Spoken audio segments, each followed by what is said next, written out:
mestu edina pri normalni temperaturi tekoča kovina. Živo srebro. Latinsko imenovana Hydrargyrum nosi simbol Hg. Že najstarejše civilizacije so uporabljale cinnabaritno rudo. Alkimisti so bili prepričani, da izhajajo vse kovine iz živega srebra.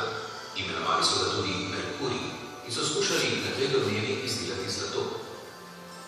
Z odkritjem Amerike in delovanjem prekomorskih rudnikov zlata in srebra je potreba po živem srebru močno narasla.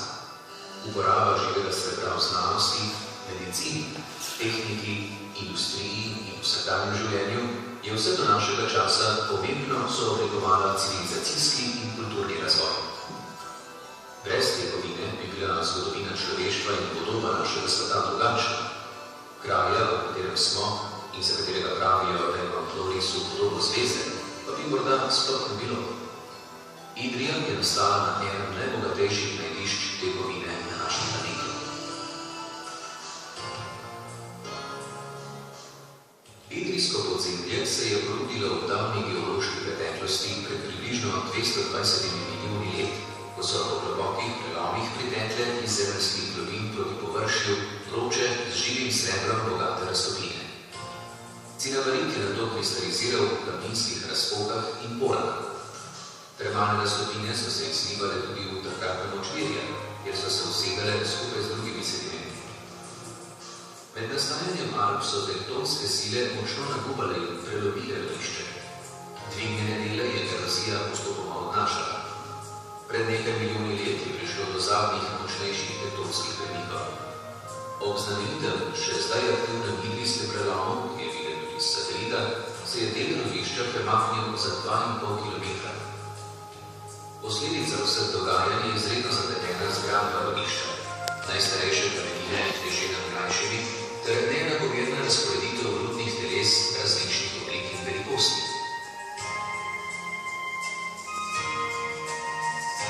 Orudenje nastopa v dveh oblikah, kot cinnabarit in kot samorodno živo srebro. Najbogatejše rude so jeklenka, jetrenka, opekovka in različne plastnate rude. Najbolj pogosta pa je siromašna ruda z manj kot odstotkom kovine. Idrijski rudarji so jo poimenovali baškar. K pestrosti idrijskega podzemlja prispevajo barviti kristali cinnabarita, epsomit, melanterit, po kraju imenovani idrialin in mnogi drugi minerali.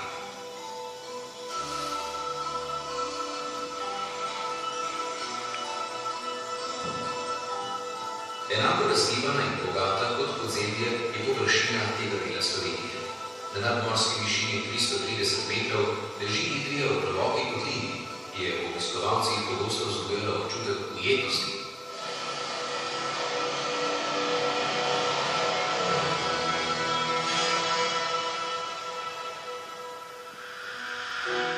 Okoli leta 1490 je pomenil neznani najditelj med namakanjem škafa v donosnem potoku odkril skrivnostno bleščečo snov.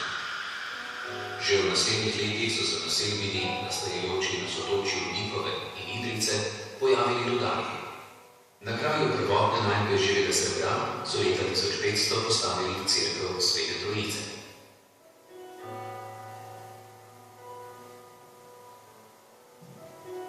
V prvem stoletju so idrijski rudarji kopali živo srebrovo rudo predvsem v dnevnih kopih ali v plitvih jaških. Samorodno živo srebro so izpirali skozi vedno gostejša sita, cinnabaritno rudo pa žgali v kopah, pozneje v glinastih vrčih in naposled retortah.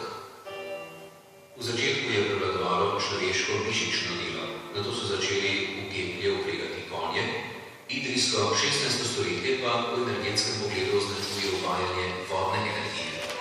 Plovili so les in gradili vse večja vodna kolesa, imenovana kamša. S takšno tehnologijo, ki jo je natančno opisal nemški metalurg Agricola, so po sredi stoletja kopali v evropski rekordni globini 170 metrov in konec stoletja pridobivali 100 ton živega srebra na leto. Alkimist Paracelsus, ki je pisal o težkem življenju in boleznih idrijskih rudarjev, je uvedel živo srebro v zdravstvo. Leta 1500 so izkopali v Idriji Antonijev grob, kjer je dan danes drugi najstarejši ohranjeni rudniški vhod v Evropi. Leta 1508 so v izkopu Ahacijevega jaška našli bogato rudno ležišče, na kar se je začelo intenzivno rudarjenje. Na dan tega odkritja, 22. junija, praznujejo idrijski rudarji vsako leto svoj praznik. Za hrambo živega srebra in žita so na tretjini 16. stoletja zgradili renesančni grad Gewerkene. V njem so v naslednjih 4 stoletjih gospodarili upravniki rudnika, ki je v 16. stoletju prešel v neposredno last avstrijskega dvora.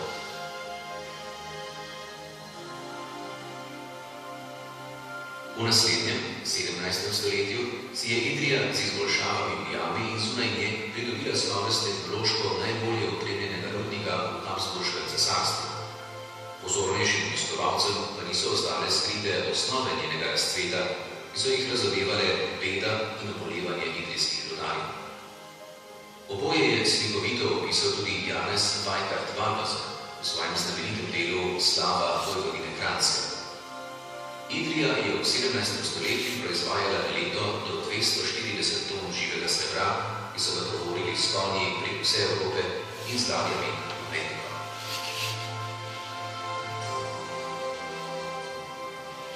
Osemnajsto stoletje se je začelo s krizo in končalo v velikem razmahu tudi po zaslugi nekaterih izrednih ustvarjalnih osebnosti. Geodet, politehnik in slikar Franz Anton Steinberg, upravnik idrijskega rudnika v drugi četrtini 18. stoletja, je prvi natančno izmeril in topografsko prikazal celoten rudnik. Začele so se obsežna dela, med njimi gradnja Terezijinega jaška, ki so ga kovali 12 let in je segal globino 226 metrov.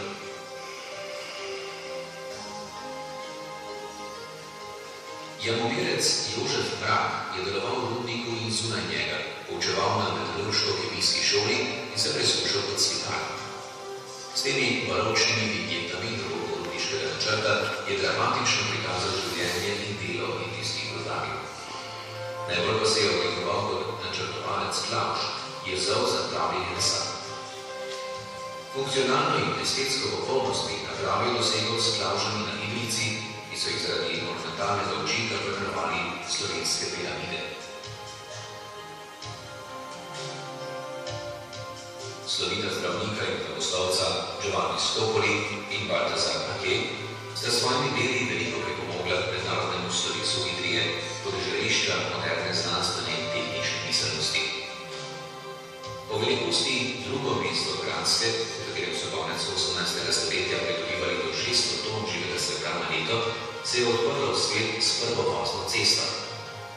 Kraj je pridobil urbani status in izgled z mnogimi imenitnimi stavbami, tako z monumentalnim skladiščem žita in ena najstarejših ohranjenih gledaliških zgradb na Slovenskem.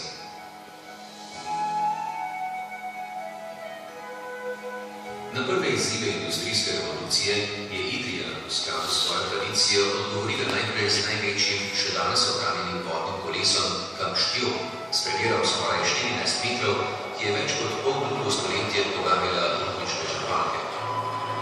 Leta 1837 so začeli uvajati parni pogon.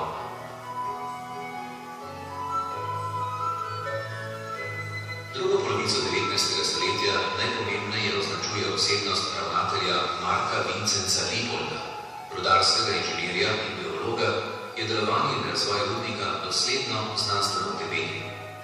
Posodobitev je zajela vse idrijske oddelke, do metalurškega obrata, ki je s Čermak-Špirekovimi pečmi dosegel tehnološki vrh. Po vseh izpopolnitvah je Idrija pridobila sloves enega najnaprednejših kovinskih rudnikov na svetu. Temu primerno je kranjska proizvodnja. Prebivalstvo je preseglo število 5000, rudarji so se socialno osveščali.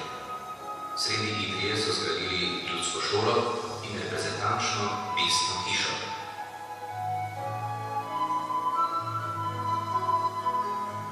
Prav tako revolucionarno kot para v 19. stoletju je prehod v 20. stoletje označila uvedba elektrike. Neposredno pred Prvo svetovno vojno je delalo v jami 900 rudarjev, v žgalnici pa 200 delavcev. Leta 1913 so pridobili 820 ton živega srebra, rekordno količino, ki je niso nikoli več dosegli. Med prvo svetovno vojno so pri delu na odkopih uvedli strojno vrtanje na stisnjeni zrak. Po sesutju 600-letne Habsburške monarhije je Idrija z Primorsko pripadla Italiji. Sledila so leta gospodarske krize in hudih raznarodovalnih pritiskov. V letu 1926, ko se je po porušenju Gravelj v katastrofalni poplavi končalo tradicionalno plovljenje lesa, so ukinili tudi slovito idrijsko realko.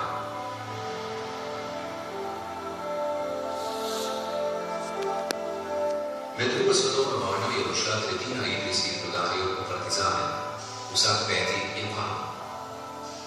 Po vojni je Idrija znova pripadla Sloveniji.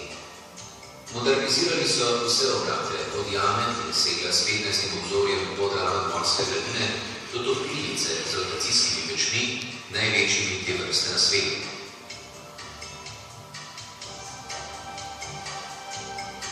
Nove stanovanjske in javne zgradbe s poslovno-izobraževalnim središčem ter razširjenimi cestami so dali Idriji sodoben izgled, čeprav je mesto z modernizacijami izgubilo del svojih tradicionalnih posebnosti. Z ohranjeno kulturno dediščino pa je odličen spomenik poltisočletne zgodovine, kjer je mogoče doživeti iz njenega tlorisnega razvoja, posebej če ga primerjamo z rudniškim prerezom. Kako se je v podzemlju ukoreninil rudnik, tako se je nad njim razraščalo naselje.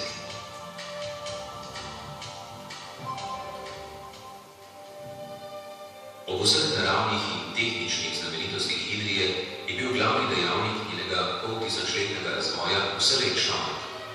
Skupaj z drugimi sodelavci in prebivalci Idrije, najprej knap, rudar, v stoletjih je napredovala tehnična opremljenost, organizacija in znanstvena podprtost dela v rudniku, naraščala je proizvodnja, delovne razmere pa so se le počasi izboljševale.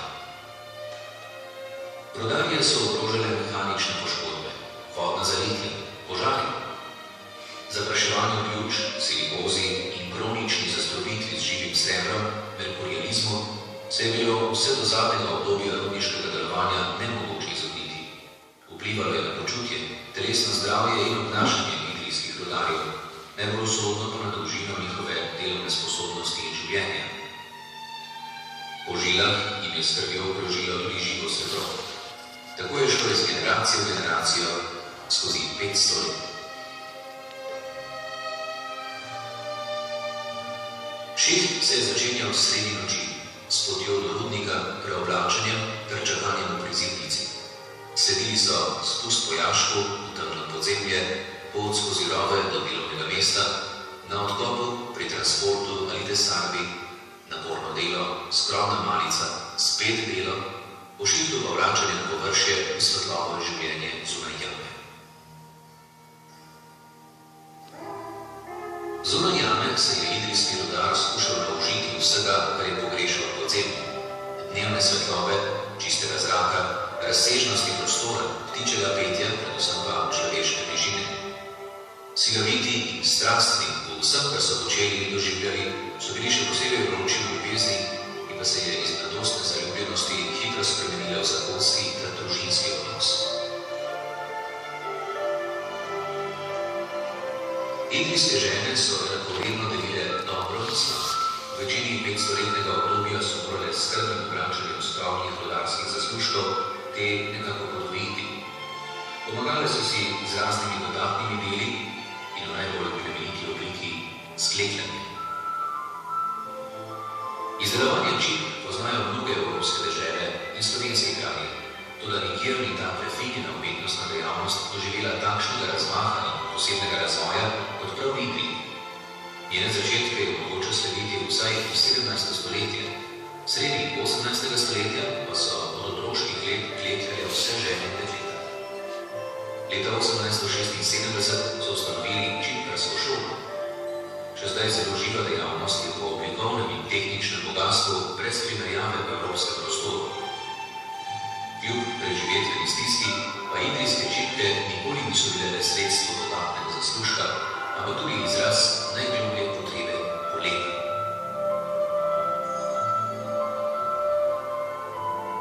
Številčne rudarske družine so živele večinoma v najemniških stanovanjih.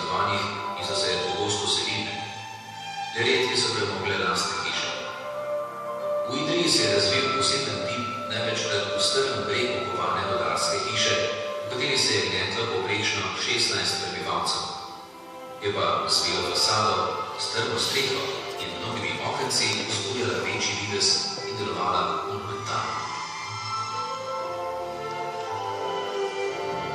Posebej bogato je bilo idrijsko društveno življenje, od stanovskega prek športnega do kulturnega.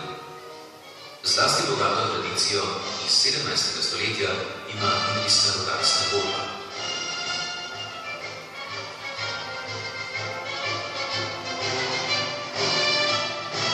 S približevanjem 500-letnice je idrijski rudnik prav ko je doživljal svojo največjo razsežnost in tehnološki ter gospodarski vrh zapadel v krizo. S prebujeno ekološko zavestjo je prišlo v svetu do opuščanja težkih kovin in njihovega nadomeščanja z okolju in človeku prijaznejšimi snovmi. Leta 1977 je prišlo do začasne ustavitve proizvodnje, 10 let pozneje pa do dokončnega sklepa o zapiranju rudnika. Z zarivanjem spodnjih obzorij se je začel postopek opuščanja in geološkega utrjevanja. Idrija je razvila druge proizvodne možnosti. Mesto, ki šteje 7000 prebivalcev in je upravno ter funkcionalno središče, utemeljuje prihodnjo rast na poltisočletnem rudarskem izročilju. Na ustvarjalni misli, vztrajnem delu, iznajdljivem in včasih humornem obvladovanju težav ter na pretanjenem odnosu do sočloveka in življenjskih vrednot.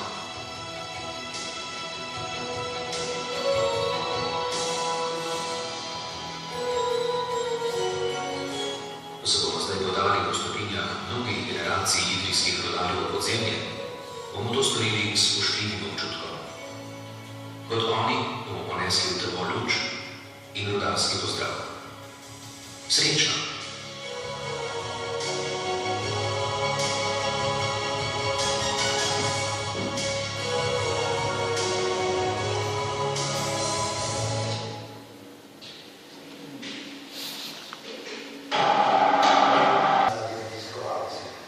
Sem jaz Grad. Kmalu po imenu dobrodošli na popotovanju po najstarejšem delu idrijskega rudnika. Za temi težkimi črnimi vrati stopamo na plominko, mogočni, širni podzemni svet rudnika živega srebra. Zaupal vam bom zgodbo o živosrebrovem zakladu, ki so ga idrijski knapi izkopavali več kot 500 let. Bilo je v davnih časih, ko rudnika in mesto še ni bilo. Vse naokoli se je razprostiral nemogočen gost. Številni potoki in hudourniška reka so tot veselo živorili. Nekdaj sem v večerih pokukal na planu, malo posedel v gozdni vasi in sedel kratko časi. Moj dom so bile globine podzemlja. Tu sem iskal in kopal rdečo cinabalitno rudo. Skrivnost živosrebrovih kapljic, ki so kar same solzile iz črnih skrivljenih kamnin, sem dolga leta skrbno hranil le zase. Nekoč pa sem se odločil, da jo zaupam škafarju, ki je k študencu prinašal noči škafe. V zavetju noči sem se tiho, tako tiho, kot je škratnik pač znal, priklatil zraven in v veselo posodo skrivoma nalil nekaj kapljic tekoče živosrebrove kovine. Škafa se je nepoznani bleščeči najdbi močno čutil.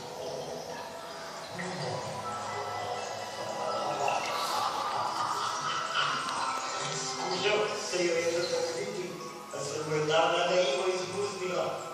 Posodo je želel dvigniti, a je bila težka kot nikoli poprej.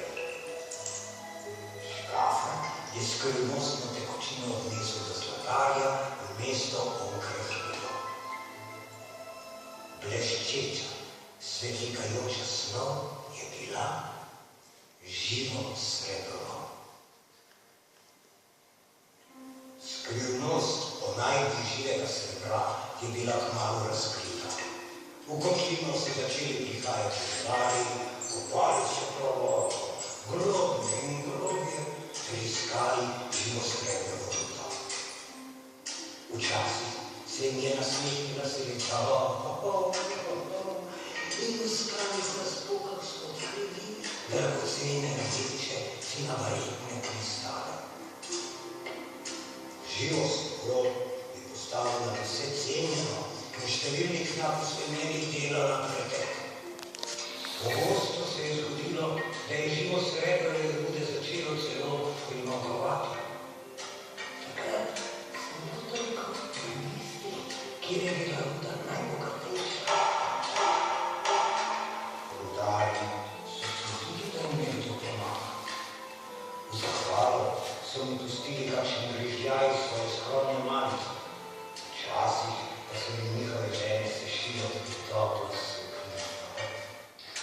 Rad se mi tudi polagaja, ki sem se pri podobi ali zvezdo kjevi. Različne vragolije sem rad počel. Sočnja z jamskim vlakom je bila prav posebno doživetje. Torej sem bil sam, sem se zapeljal kilometre in kilometre dalje. Neizmerno slično.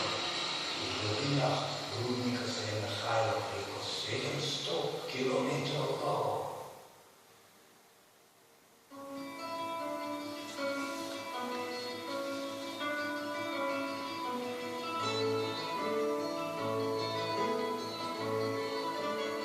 Minevalo so stoletja. Rudnik se je širil in poglabljal, na njem pa je raslo tudi mesto. Polno rijaško in ogromnih naprav, da jih ni bilo podobnih na skoraj celem širnem svetu. Za črpanje vode in dvigovanje rude so rudarski mojstri gradili mogočna vodna kolesa. Imenovali so jih kamšče. Kadar v bližini ni bilo nikogar, sem se s pomočjo kolesa zapeljal iz rudniške na plano. Nekaj časa sem tam posedal, se preko bicoval in se nato vrnil nazaj v svoje podzemno kraljestvo.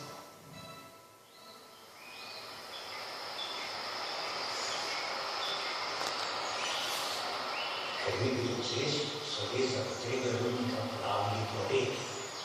V ta namen so gradili klavže, mogočne vodne pregrade. Prav posebno veselje je bila vožnja na temnih področjih skozi reke Bistrice.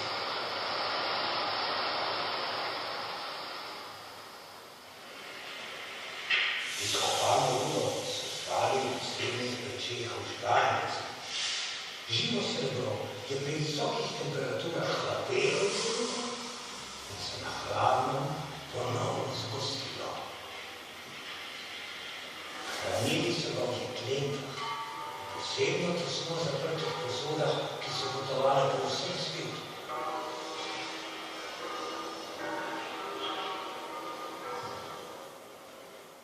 Živo srebro je bilo vsestransko uporabno. Izkoriščali so ga za pridobivanje zlata in srebra, za izdelavo termometrov v zdravstvu, za plombice v zobozdravstvu, za stikala in varčne žarnice v elektroindustriji. V kmetijstvu so z njim uničevali plevel.